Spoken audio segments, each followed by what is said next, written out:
Alright, back again, Luke here, and as you can see in front of me, this is that Ikari Warriors board. I decided to take this thing out again and give it another shot, and you can see the floor is getting pretty much the way it usually is. I started messing around with this thing again, and I made a little bit of progress on it. I was going around and trying to check out the, I don't know if I can do this one-handed, but let's see if we can get this up here. Trying to replace some of these chips here, these ICs in the top. A lot of these LS 153s were pretty corroded.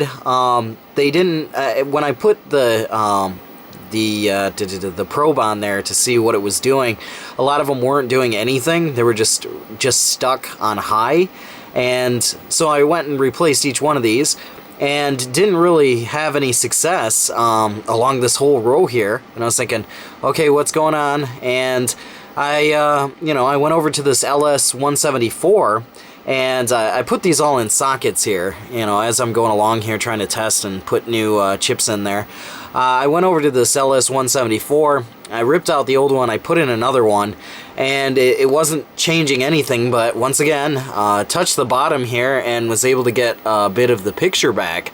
So I was like, alright, so I came over here, and it looks like a bit of a mess again. I got a ceramic capacitor here, jumped from the negative on this pin here to the positive on this pin, and I also have a resistor going around these two pins here. And by doing that, I was able to get the game to at least display a picture a little bit more clear than what it was doing before. A couple other things, that I was trying to do. I could get the game to show a better picture as far as the characters go, but the background images are still gone. So what I did is I went back over here and I took out P10 again. As you can see, P10's been abused a little bit there. I don't know if this is actually part of the problem or not, but there are no background sprites. So with this in, it changes the text a little bit. With it out, it changes the, I guess it changes the animation for the airplane a little bit. But other than that, it really doesn't change a whole lot. So I don't know if this thing's bad or what. Unfortunately, I don't have another chip, the exact same one. This one is a, what is it, HN27, what is it, 256? So I need to find one of those, maybe see if I can hunt one down, but I figured I'd show you guys what this thing's doing now. Like I'd mentioned, it's a little bit better. At least I can see what it's going through as far as a check. It goes really quick, but turn this thing on. You'll be able to see the check mode go through here pretty quick. RAM, ROM, CPU check, and you can see with that cap there, it's coming out a little bit better. And then with the with that chip removed, you can see that the S&K logo is blue again here. This bullet should be kind of gold color, and these letters should be white, pure white, but they're kind of showing up like greenish. But at least the letters and the sides here, like where you can see the bombs and stuff going, that's actually working now. But as far as the background graphics go, there's absolutely nothing. And like I said, with that chip in there or with the chip gone, it really isn't changing a whole lot. It's not really affecting a whole lot as far as the background goes. But definitely a bit of an improvement here. You still can't do anything in the game. If I put in a coin here and try and start it up, you can see, let me see here.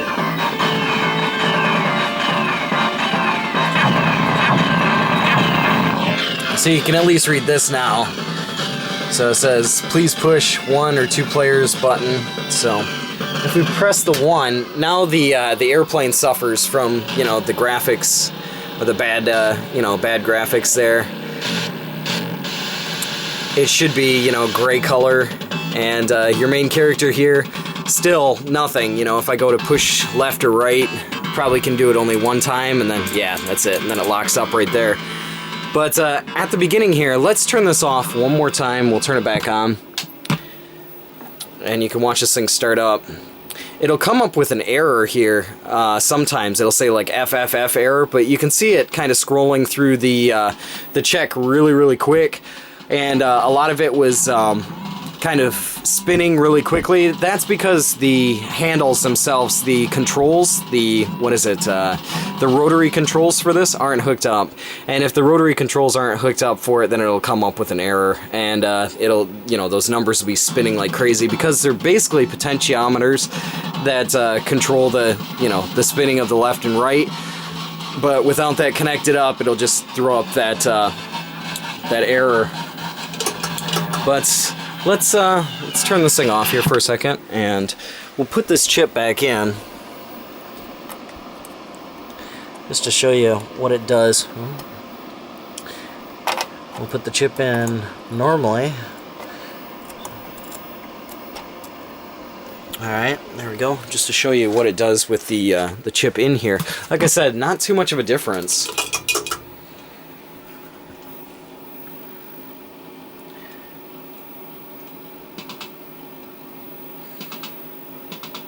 But you can see our bullet's green down there now, and the Warriors part is grayed out. So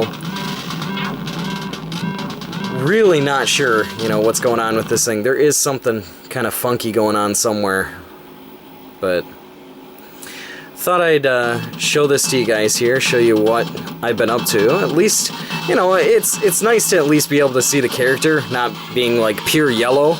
And being able to see the text here on the side, that's a plus in the right direction, I suppose. But you can see with that chip in, it actually shows the red color a little bit more, and things are a little bit more, here you can see, a little bit more realistic, more normal. But I think the airplane itself is still maybe a little bit messed up, maybe not. Let's try.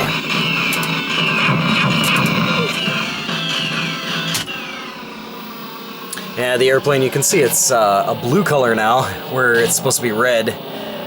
So, I mean, that could be partially from me messing around with that on the bottom, that chip, trying to, put a capacitor on there and whatever. But, yeah, it's kind of hit and miss so far, just trying to get as far as I can with this thing, and, being able to kind of get it to play here. I have to find that specific chip so I can, or that EEPROM, so I can go back and give this another shot here, see if it changes by reburning that. But just figured I'd show you guys the semi-success that I'm having here with this, and yeah, that's about all for me for right now. Like always, I'll put up another video here soon, so thanks for watching.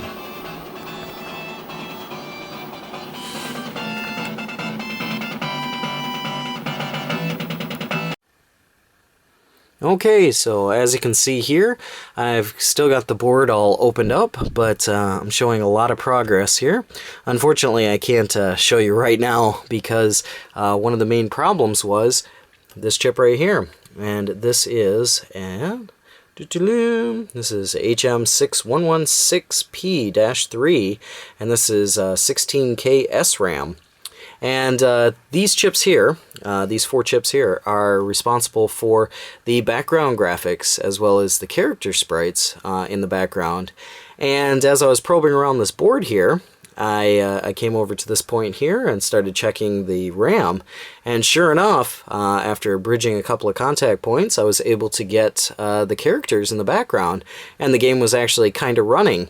The characters weren't perfect. There were still some gaps in between, and some lines, and some color kind of issues with the colors, but you could see the background, you could see the characters kind of moving forward, and yeah, it actually looked like a real game. So instead of just, one character going to the side and stopping and the game locking up, it was actually looking like it was going pretty well. So what I did is I removed this RAM chip, and I ordered up some new RAM chips. So what I'm going to do is, once I get this the new RAM chips in here, I'll pop them in here, and I'll pop that one in and see how it works. If that corrects the problem, then great. If not, I'll go and check these other RAM chips. This is one that I definitely want to replace though, because this CPU isn't firing on no matter what. And every time I go to double check it, you know, I can remove the CPU, I can remove P4, P3, and nothing changes. And that's not supposed to happen.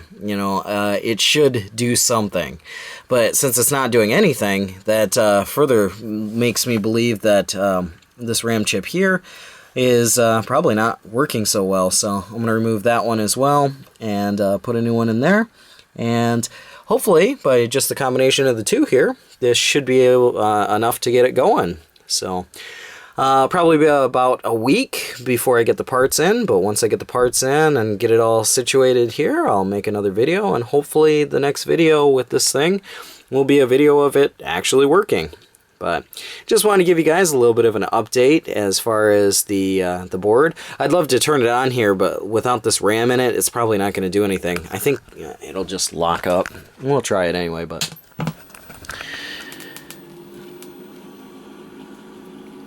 Let's see. Yeah. Oh, you can see in the background it's just a bunch of threes. So, well, at least it does have some background image, which is nice. There was no background image there before, so it's good to see. You can see here this one says I think this still says the FOOH error. So, yeah, it's got a RAM error. Definitely, and we're gonna try and rectify that situation here shortly, and I'll put up another video for this one. But just wanted to share this little progress vid with you guys here for right now, and yeah, it's about all for me for right now. Like always, I'll put up another video here soon, so thanks for watching. Good Ikari warriors, you'll be fixed soon. Hee hee hee.